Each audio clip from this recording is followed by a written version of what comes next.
Hello and welcome to the Blank Cover Network. I'm BCV Dom and today we are talking about action figures, in particular Marvel Legends Shocker and, well, Marvel Legends Shocker. Okay, let's get to it.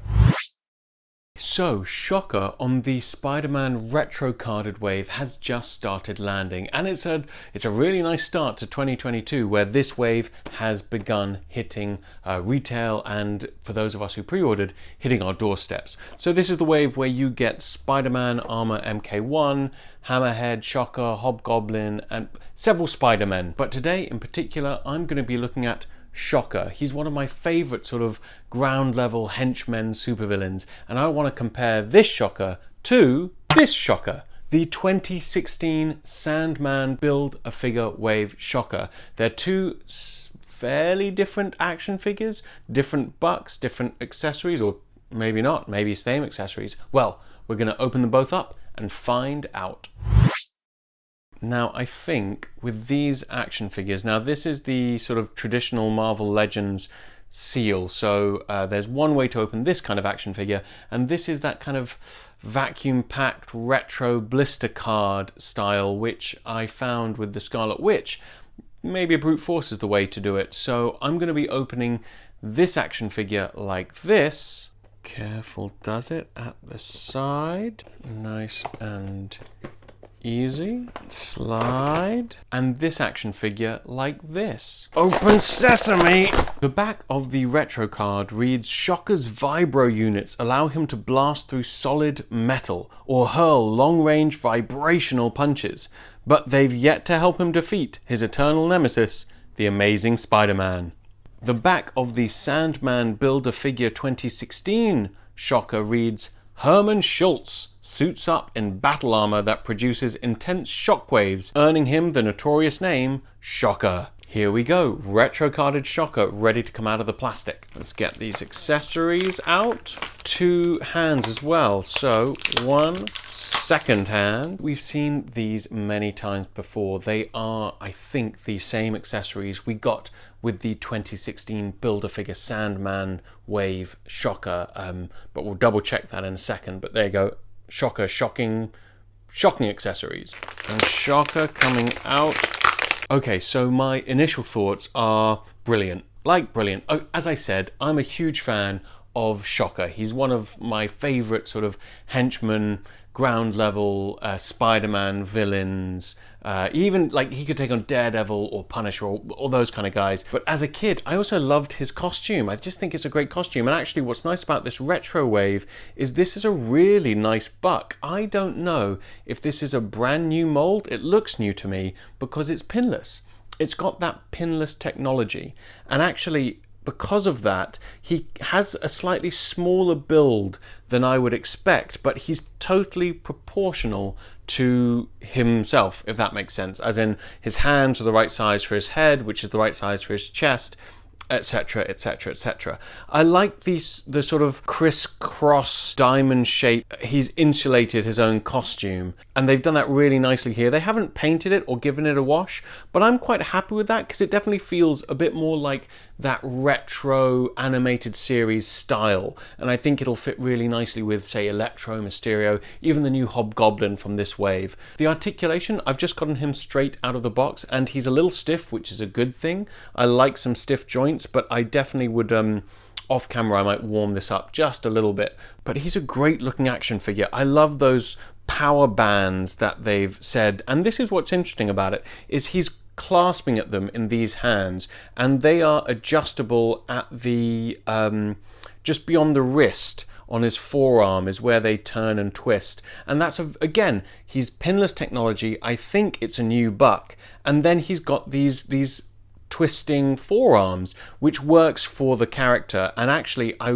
it's such a nice, the more I'm playing with it here, it's such a nice action figure. I wouldn't be surprised if they try and use this buck on other figures, maybe even a Deadpool or someone who's completely masked up. That was actually quite tough to get out, which is good. Again, a good thing. Quite strong grip on taking these out, but there he is. Handler Shocker. Let's put the alternate hands on him right now. And there's his left and righty tighty. His hands are quite tricky to actually force back on.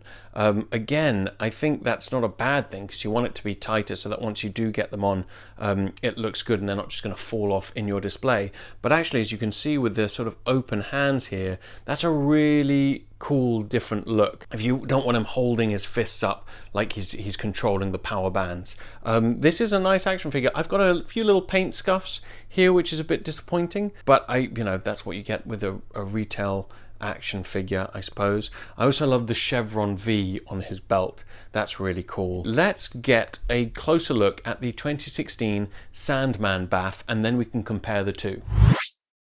So here he is, Shocker again. Sandman Baff. I'm going to leave the leg in there because I don't need that for this video, but we're going to take Shocker out and those accessories that we just saw on the retro card. It's the same ones as before, but let's take them out anyway. Oh, that's interesting. They have a slightly different color scheme on the front as they do on the back. It's sort of darker as it's getting towards its opponent. So that's okay. That's kind of, I know they're the same accessory, but I like a little variation just to change up the displays or the diorama, whatever you're doing. That's, yeah, just worth noting. Here comes Shocker. Immediately, this is a more traditional Marvel Legends buck. And also this is, this is 2016, so we're looking at quite a few years ago now compared to what they do with the Marvel Legends line, not the retro line, but the Marvel Legends line currently, or what they've done over the last few years. That being said, this is still a nice action figure. I think it's Deadpool or a Deadpool buck, or at least a Deadpool head, because he's kind of got that squinty eye thing that they use for a lot of Deadpool action figures. But this is a more contemporary, more modern version of Shocker. His power bands are a little bit more like... they were cleaner on the retro one. These look like they've been hammered together in a shop. They're not as technically savvy as the retro card. As you can see, he's got a few more veins to his muscles across his chest. He's looking buffer than his retro equivalent. And then we've kind of got these knee pads, which is a little unexpected. I don't know if that is comic book accurate to have these knee pads in there, and they are a different texture and finish to the armbands, which I suppose makes sense because maybe they're not generating his sort of vibrational attacks, perhaps. But at the same time, the plastic looks so different that it is a little bit jarring compared to the armbands. Again, it's a different look to the other Shocker, but what's nice about this one is they've painted on the sort of that quilted mattress diamond effect, and for a different display, that's actually quite nice. That does make this figure pop a little bit. The colors are deeper on this figure than they are on the retro card, deliberately so from, I imagine, the comic books. But actually, I quite like the retro carded's muted colours, the duller yellow and the faded maroon brown colour scheme on his costume. This is still a cool action figure, but let's get a close-up look of the two of them together.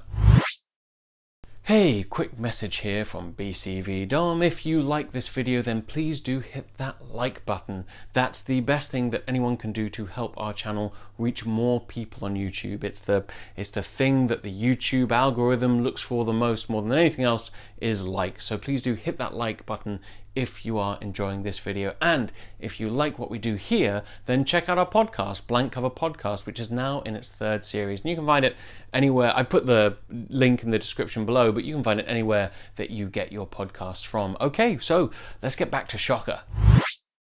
So looking at the two action figures here together, they both have their pros and cons. Overall, I would say that, as you can see from this camera angle here, the pins and the pinless technology of the retro carded Shocker on the right really make the figure seamless, whereas the pins on the Marvel Legends Sandman Wave 2016 release, you can see on his, for example, his left elbow, you can see that maroon pin coming through the yellow quilt. They're both fairly similar in terms of articulation, but the retro card, because he's got those extra hands, it just makes a big difference to sort of when he's got the mask, the expression, the intention of what kind of pose you're putting him in.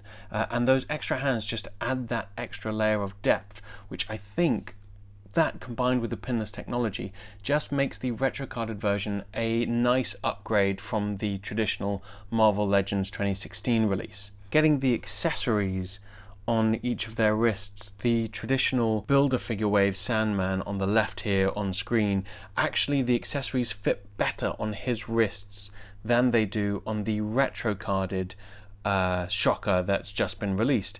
In fact, the retrocarded Shocker, for his hands that are sort of clenching in a fist, as you can see here, it is actually, I'm not sure if you can see it there, but this one is a little bit wobbly compared to the open hand forearms that he has. It's not a major issue, but just so you know, I found the accessories were easier to use on the older Shocker than the retrocarded Shocker. So there we have it, Shocker and Shocker. All in all, two very different action figures of the same character, one who we don't see very often in the Marvel Legends line, but I think it's time that we compared both of them to other Marvel Legends in my collection. Here are both Shockers with Modular Iron Man and Stealth Iron Man. Here is Shocker with Whirlwind and Prowler. Here's Shocker with the cyborg 90s Spider-Man. And finally, here is Shocker with Ursa Major. So two really fun action figures of a great B-list, C-list, D-list supervillain in Spider-Man's Rogues Gallery. I definitely think, because this is easier to pick up, you can pick the retro carded up. You don't have to go hunting for this guy. In my opinion, you can pick the retro carded up, who is a new release, and he'll look really nice in your display, especially with that pinless technology. But if you've got this guy, there's no real need to pick up the retro card unless you want a bit of an upgrade because of that pinless tech. And there you have it. Thanks for watching, and do check out our podcast, Blank Cover Podcast, now in its third series. We will be back with another video very soon.